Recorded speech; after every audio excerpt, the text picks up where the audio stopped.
So Kelly, Finnigan, how are you today? Good. How are you, Cliff? Excellent, excellent. Thank you. So happy we Good. were able to have you. Yeah, happy to have you on the podcast, 885 interviews. We've been playing your music and definitely going to play your music into the tour that's coming up. So super excited to talk about your new record. Very cool. Thank you. Talk about, yeah, of course, of course. Love your music. You know, Terry Cole sent me years ago a playlist and like yesterday was on there and I started playing that. And then from there, it's been history ever since. Awesome, man. That's very cool. So yeah, if we want to hop into it, I want to talk to you a little bit about the latest record, Sage Motel. Yep. And so you had over 20 million streams. Congratulations. And tons of records, physical records sold, which is no small feat. But what inspired you to create it and produce this new record? It kind of just happened by accident. You know, we made the decision that we wanted to put out a new record this year in 2022. So last year we, started the process of writing and recording. And during that process, I just was kind of hit with this idea in a song, and that just kind of just snowballed, man. It just, one idea turned into two ideas, and two ideas turned into three ideas. And yeah, man, it really was just a very organic thing. We didn't set out to make a concept record or set out in any way. It just was really organic. And as I said, one idea turned into two ideas, and here we are today. So, I think that just comes down to years of creating and writing and making records. And, I really, one of my assets as a producer and a creator is that I really trust my gut. So as I explored this idea, it just seemed really cool and different and attractive. And for a band that, has been putting out records consistently since 2012, a concept record made sense, and it seemed like a cool idea, and it seemed different and new. And obviously I'm a fan of concept records, and it sounded cool in my head. Yeah, no, I can definitely hear that. I love the bookends of the check-in and check-out, giving you that feeling. And I love the backstory of kind of like it's a kind of CD motel and then the renovations and stuff. It really kind of takes you on a journey of understanding. In the same way, like when you're on tour, sometimes you're staying at great places, sometimes you're staying at, motels, hotels, Holiday Inns, everything in between. Yeah. So it is cool to be able to go on that journey. And speaking of tour, you are going to be touring again pretty much, from now through, I guess, October and beyond the US, starting in San Diego and then ending on the East Coast in Boston. So how does it feel to be touring after the pandemic and on this new record? Oh, it feels great. I'm excited. It's a really exciting package to have ourselves and GA20, which is an excellent band, and Kendra Morris, who's an excellent artist, all on Coal Mine. Those two, Kendra and GA20, are on Karma Chief or on Coal Mine.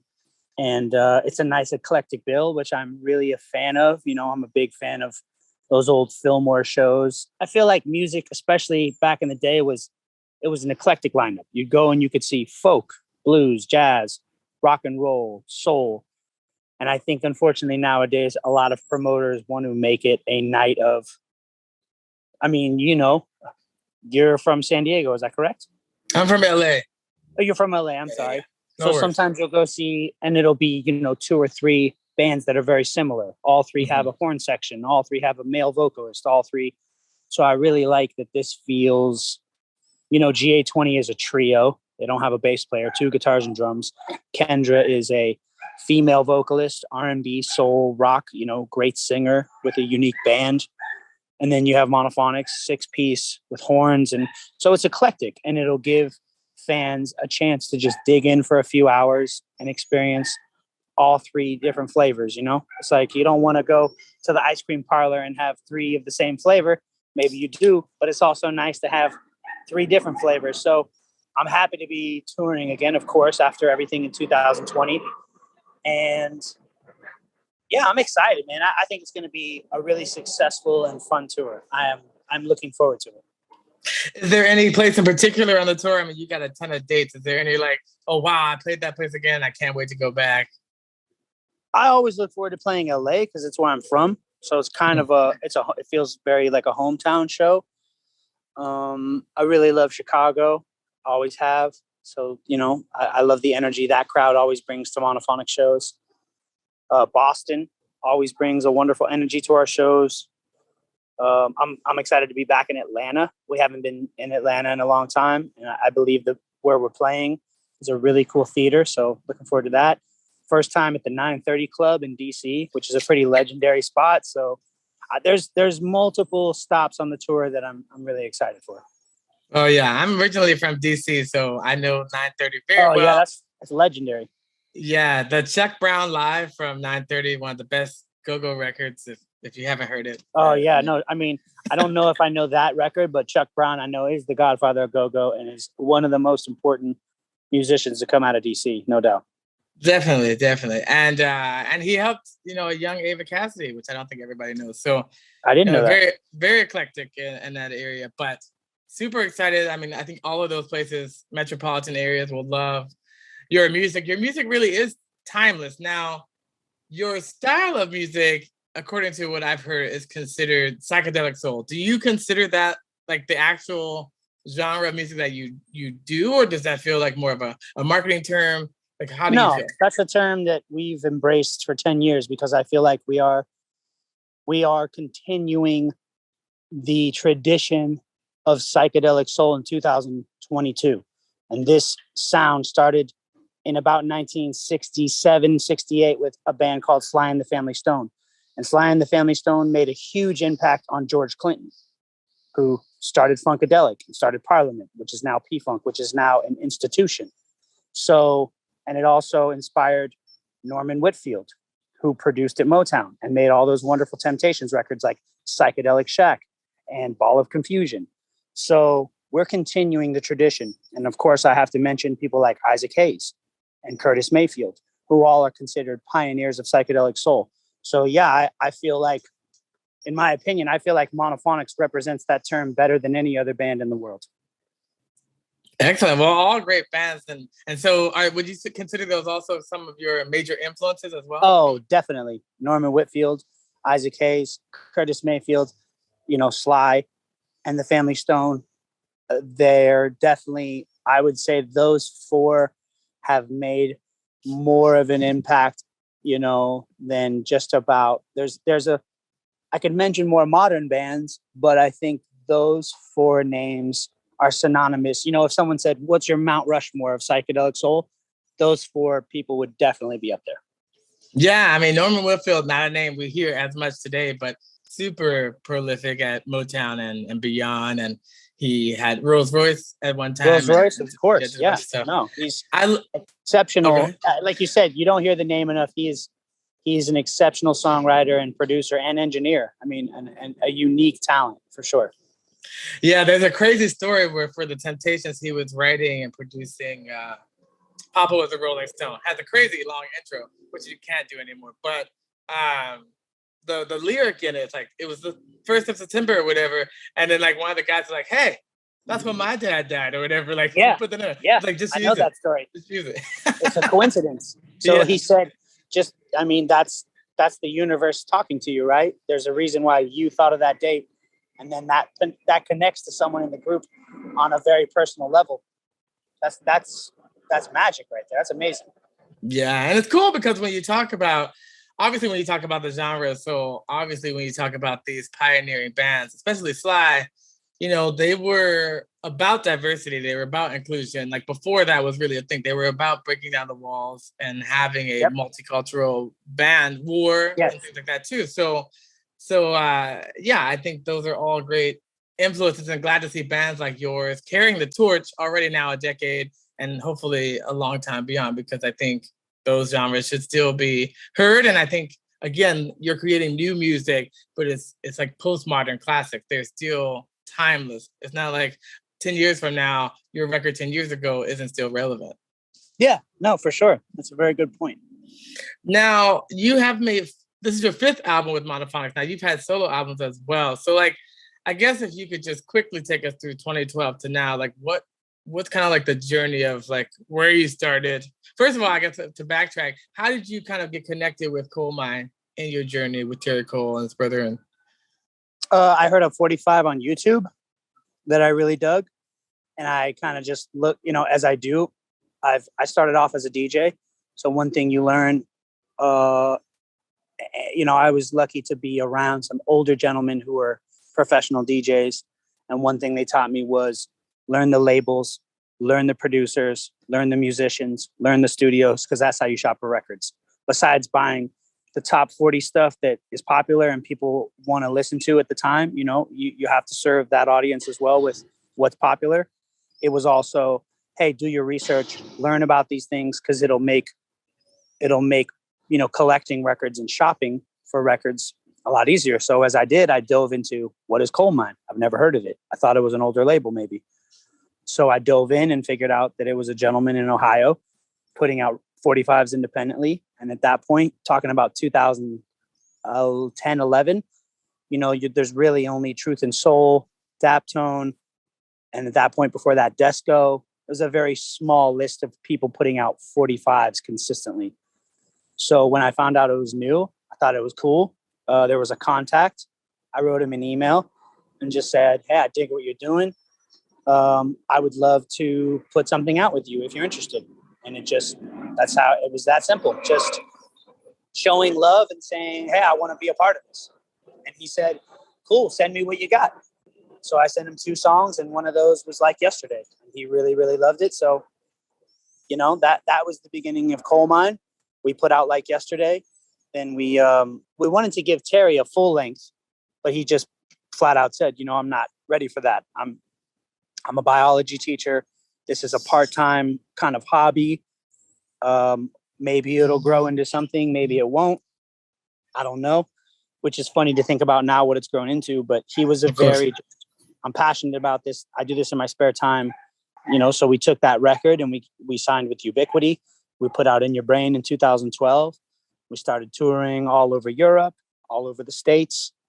And then, just kept the momentum going, kept touring, kept recording, put out a record in 2015, put out an EP in 2017 or 18, put out another record in 2020, and then just released Sage Motel in 2022. So just trying to keep the train rolling down the tracks, just playing shows, traveling, touring, kind of just keeping the fans excited in terms of they know they'll either hear new music from us or they'll see us live. So I think consistency is key to any successful business, and we've tried to be as consistent as possible without burning out, which is easy. It's people, that's kind of what led me to make a solo record. Was at one point Monophonics just had to kind of slow down and take a break. Everybody was getting a little older. And as you get older, you find that your priorities change. You want to do more things for yourself and more things for your social life, balance, family, friends, having kids, getting married, things like that. So because of the fact that after, around 2017, 18, people kind of just needed to take a deep breath and have a moment. And I kind of just was like, well, I don't need a moment. So I'm going to go over here and make this record for myself. So, which kind of happened as an accident. I was just creating and writing, recording, and I happened to share those songs with Terry because we're good friends and we have a great relationship. And he was like, it sounds like 5 amazing songs. Like, what are you trying to do with it? And I just said, I don't know. And he said, why don't you record a few more and you have a record? And I said, sounds like a plan. Yeah, and it's a great record, and I love your holiday record as well. I listened to it a lot when I was making my Christmas record. And we played one of the songs at Christmas time last year. But I think that's the journey, the artist journey is that like you go along the way, you're picking up people and there's different reasons to do other stuff. And it just kind of organically it comes back. And it makes sense with your kind of music that's very organic to have that kind of trajectory. Now, through the pandemic and other stuff, just being a musician and a working musician, having a band of any size, obviously like a Parliament, with huge, like it's very hard to keep those bands together and to intact because it's just so hard to tour and other stuff. So how do you stay encouraged to keep going, like in the current music industry? This is what I was put on the earth to do. That's what I truly believe. This is not a job. This is like my purpose in life. I knew what I wanted to do by the time I was 14 years old, and that dream has never changed. Obviously, it's taken me down new paths. My dream was never to be in a band. I never wanted to be a singer. I didn't start singing until I was 30. And that was kind of like under the pressure of, not the pressure, but just people around me being like, yo, you can sing, you should do this. My father was a world-class singer who has been complemented by people like Jerry Wexler, who put out Ray Charles and Aretha Franklin and Dusty Springfield and all these incredible world famous soul singers. Etta James was a huge fan of my dad's, and my dad has a duet with Etta James on a record. And you can't find too many duets that Etta James has done. So I think right there, it's a huge compliment. So it's just the fact that I'm hungry and I know this is what I'm supposed to do. I love what I do. I feel very strongly and lucky. I feel privileged. I feel honored that I can create music, art, and people are actually excited to hear that. It makes them happy. It helps them through their hardest points in life. I mean, you know, as an artist and a singer and someone who creates music and puts it out, there's nothing more fulfilling than someone coming up and saying, your music helped me get through this tough time, or, you know, your song was our first dance at our wedding, or your concert was the first concert we took our child to, or anything that really means that you're now affecting people's lives in a really positive way. It's hard. You can't really find too many jobs in the world where you get to feel so like you're really making a difference. You know, there's everybody out here who's doing what they have to do. Obviously, they're making a difference, but they don't always get that message directly from the people that they're affecting. And I think that's one of the most special things about being a musician or an artist, is that we're really lucky that we get a lot of pats on the back and we get to interact with the people we affect and have these beautiful moments with people who ultimately say, thank you for doing this, because you're making the world better for me personally. I just feel lucky, and that is all the encouragement I need. And when I feel down, I kind of just go back to the times where I had to have a crappy day job, and all I would think about is, if I could just do this, if I can just have if I can just have this door open, if, you know, I try and take myself back to when I was 14, 15, 16, and I just was so hungry and driven and just, I don't want to be in class. I want to be making beats. I don't want to be here. I want to be DJing. You know what I mean? I just try and go back to the fact of, I'm super lucky to be able to do this, and I never want to take it for granted. Yeah, that's an excellent mindset to have, and it's great to have just that thinking process of going back to those times before and realizing what you have and what you know, continually still having that hunger and drive for sure. Now, aside from being a solo artist and a part of your band, you have collaborated with some amazing people. You've collaborated with Orgone, who I love, Sergio, Dan, Surefire Soul Ensemble, Tim, love him in that group. Ben L'Uncle Soul from Motown France, Lyrics Born, amazing rapper, I Changed My Mind, Changed My Life, and then so many others. So how is it working and collaborating with other musicians? I mean, that's kind of the ultimate. I love collaborating with people, and, you know, even though I've kind of spent a lot of time alone crafting my skills, there's nothing better than getting in the room with like-minded people and getting on that, like finding that groove with someone. You know, I've known Sergio now 10, 11 years, and I consider him a mentor, a brother, a friend, an inspiration. So when you look at people like that, and then all of a sudden you're working with them, it's just a blessing. Same thing. I remember being at Winston's and this guy just coming up to me and being like, yo, here's a CD. Will you listen to my music? And I said, sure, here's the van right here. I'm going to go listen to it right now. Checked it out. And I was like, yo, this is really good. Like, you just learned how to record and do this. And that was Tim Felton from Surefire Sound Ensemble. So I still remember the day where he handed me that CD, and I went and found him, and I said, yo, man, keep doing what you're doing. Because if this is you in the beginning, the sky's the limit, my friend. Like, you got talent, and you're on the right path. People like Black Alicious, Lyrics Born, coming up, being a huge hip hop fan. That's just kind of like, wow, this is cool, man. This is a blessing. Same thing, meeting Ben, him coming to our show in Paris, and then approaching us after and saying, I want to work with you. It's just, you kind of just have to pinch yourself sometimes, because we didn't really know who Ben was. I mean, we had a slight idea because he had played a concert in the Bay that some of our friends had been at. So we had heard the name, but then for the promoter to walk in at our show in Paris and say, this guy's in the audience. That's cool. You know what I mean? That's pretty cool to have this dude here. We're like, wow, that's great. And then to hang out with him after and have him basically say, like, I want to work with you guys.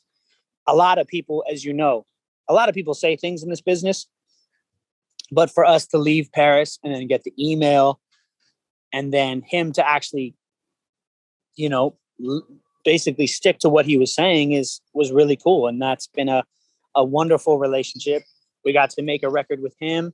And he actually just put out another record that we made some years back, which he finally put out. It's a really dope reggae record that's inspired by all the dope Studio One records. So it's basically Ben doing reggae versions of classic American soul songs, not just soul songs, because there's like Imagination is on there by John Lennon, and Sugar Man by Rodriguez 6'2" is on there.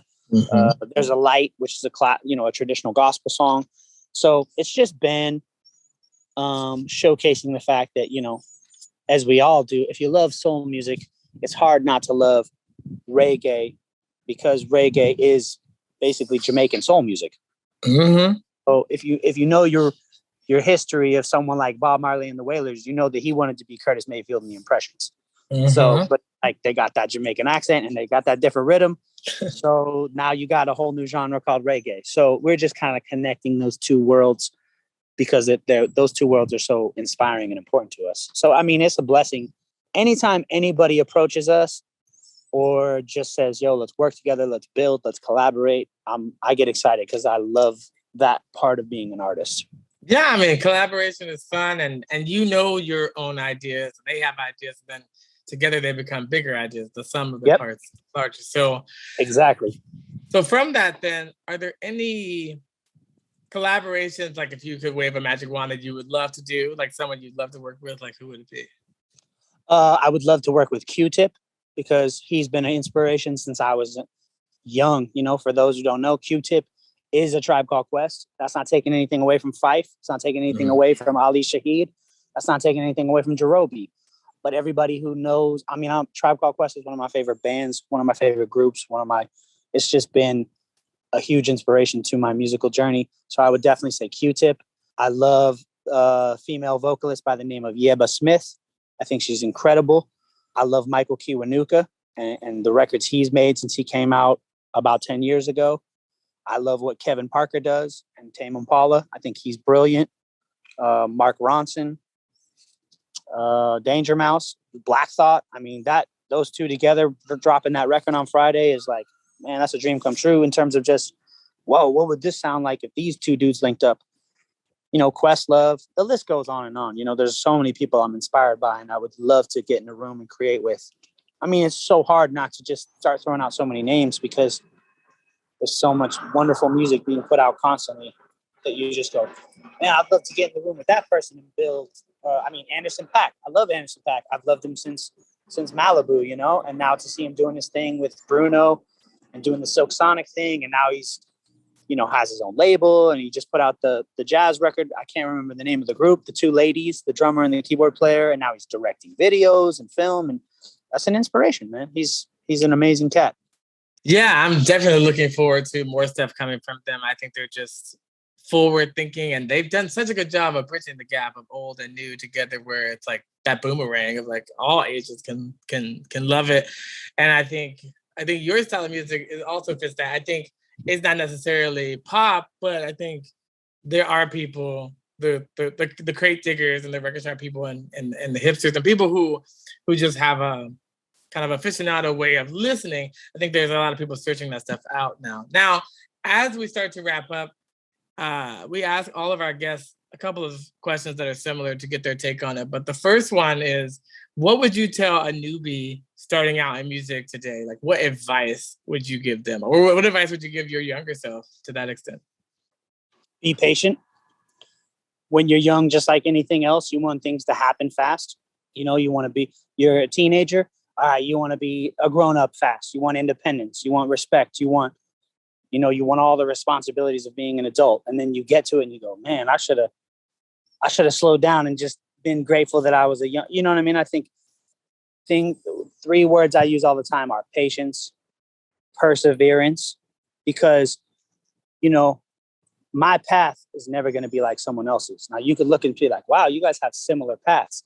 But then there's some people who get into this music thing and within 2 years, they're really crushing it. They're really making a good living and making a great name for themselves. I think, you know, if you're willing, it's a marathon, you know, this is a marathon. It's not a sprint. If you wanted to come and go fast, then it's going to be a sprint. But I think I would tell myself, be patient. Don't let up. Don't take your foot off the gas. You know, keep pushing, keep creating. Don't lose your passion. Don't lose sight of who your humble beginnings. I think you have to understand that everyone has a different path, and your reward at the end of this path might come after 20 years of work, or it might come after 20 months of work. It's just different for everybody. But you have to be willing, if you truly want it and you truly want this to be your life, then get ready for the roller coaster ride, because it's never going to just always be smooth. I mean, even for the people who you look at and you go, wow, I wish I was there. They're always looking up too and saying, wow, I wish I was there. It's hard. It's not hard to be grateful or be proud of where you're at, but it's easy to look somewhere else and go, well, I just wish I had that. You know, trust me, the Nicki Minaj's or that level, they all want to be Beyonce and Rihanna. You know what I mean? And I guess that's the thing you have to appreciate about the Beyoncés and the Rihannas is that they're at the top, but they're still hungry and they still want to push the envelope and they still want to create things that, you know, they're not satisfied. So don't ever get satisfied. Yeah. Hard, man. I mean, easier said than done. For sure. A lot of good nuggets there too. I mean, it's nice to be able to see someone like you that had kind of a non-linear trajectory. And even hearing about Coal Mine's story, it's like how those things kind of come about. Nothing happens at once. You're bootstrapping, you're learning new things through the process. Every time you release something, you make something, you're growing as an artist, and doing those shows help you to connect with other people who you weren't even thinking of. So it's not very easy to it is very easy to, I think the common factor is that, again, having that hunger, like Beyonce putting out new records, like they still want to say something and to do something and to push themselves. And you can see that when you look at documentaries of them. It's like, oh, like she's off, but she's still like practicing her dance moves, like in the kitchen. Like it's like people who have that hunger and that drive, they will do it. Like Dre. Like Dre doesn't have to do anything, and it seems like he's hungrier than he's been in a while. And he wants to keep finding new artists, and he wants to keep collaborating with the people he's been associated with years. And like, when you see someone like Dr. Dre, who's, 50 something, he's a billionaire. He could go buy an island and kick it for the rest of his life, but that's not who he is. He just wants to keep making music. And I really, that is super inspiring, and someone like, Terry is such a great example of someone who truly has been patient and stuck it out and made good decisions and understood his role. And it's inspiring. I'm lucky that I've been able to watch the journey of someone like Terry and Coal Mine Records, because it's been really exciting and satisfying, because I got nothing but love for the dude. He's like a friend, and I'm proud of the work he's doing, and I'm proud that he's getting the props he deserves, and he's doing so well. And it's just, it can be a really difficult journey, but at the end of the day, there's so many beautiful moments that you go, man, it's all worth it. All the blood, sweat, and tears, it's worth it right now just to be in this place doing this and looking out and seeing people singing your songs. They know your music is moving them. So what do you want your legacy to be? Not necessarily today, but many years into the future when it's all said and done. What do you want people to say about Kelly Finnigan? I just want them to say that, I made great records. I think that's more important than anything as a singer or a musician. My passion is producing and making records. I came up in a generation where you drop the needle on side A, song 1, and you get a story and a journey to the last second of that last song on side B. And that's that. I really just want that to be my legacy, is that I made great records. I wrote good songs, and I was authentic. I wasn't trying to follow trends or do things that people thought was cool. This is my foundation is hip hop, and through that, I found funk and jazz and soul, R&B. I grew up in a house where R&B was the music I heard. Rhythm and blues, soul, gospel, rock and roll. I didn't grow up in a house where I heard, a lot of people who look like me, who grew up where I look like, they might be like, my dad loved Led Zeppelin and Creedence Clearwater and the Beatles and all that stuff. I didn't. I grew up in a house where I heard Ray Charles. I heard Bobby Blue Bland. I heard Mahalia Jackson. These were the things that I grew up hearing. So my true love and passion is soul music, gospel music, and it all growing up like that. And then obviously being of a new generation and loving hip hop and the culture that surrounds hip hop. I truly feel like the music I'm making is the music I'm supposed to be making, and I know all artists would say that, right. But I think there's been certain things in people's journey that they might look back and be like, well, I kind of, that's kind of how I was able to get my foot in the door. And that's okay. I'm not saying that as a negative. I think some people had, and I don't want to say compromise because I don't want to put anybody down, but obviously, as you know, sometimes you have to compromise in order to reach your dreams. And as long as you're not doing it in a disrespectful way to yourself or the music or anything else, that's okay. You know what I mean? Compromise is okay. Yeah, I mean, it's inevitable to a certain extent. You have to make certain concessions naturally based on certain constraints. Certain sacrifices are a part of it. Yeah. Yeah. And that's the thing. When you're creating art, there's the art portion and then there's the commerce portion. There's what the artist wants to say and what the audience wants to hear. And there's a balance. There's a compromise. Oh, for sure. But at the same time, I always go back to people like Duke Ellington, Miles Davis, Ray. Well, I would say Ray Charles. Obviously Ray Charles' sound switched a lot when he went to ABC from Atlantic. I really loved his Atlantic sound. Obviously, some of those records on ABC are amazing, but the sound definitely changed. I think we've all, if you know Ray Charles' discography, I mean, yes, you have to create for yourself first. You have to create, like you said, there is the commerce and there is the audience.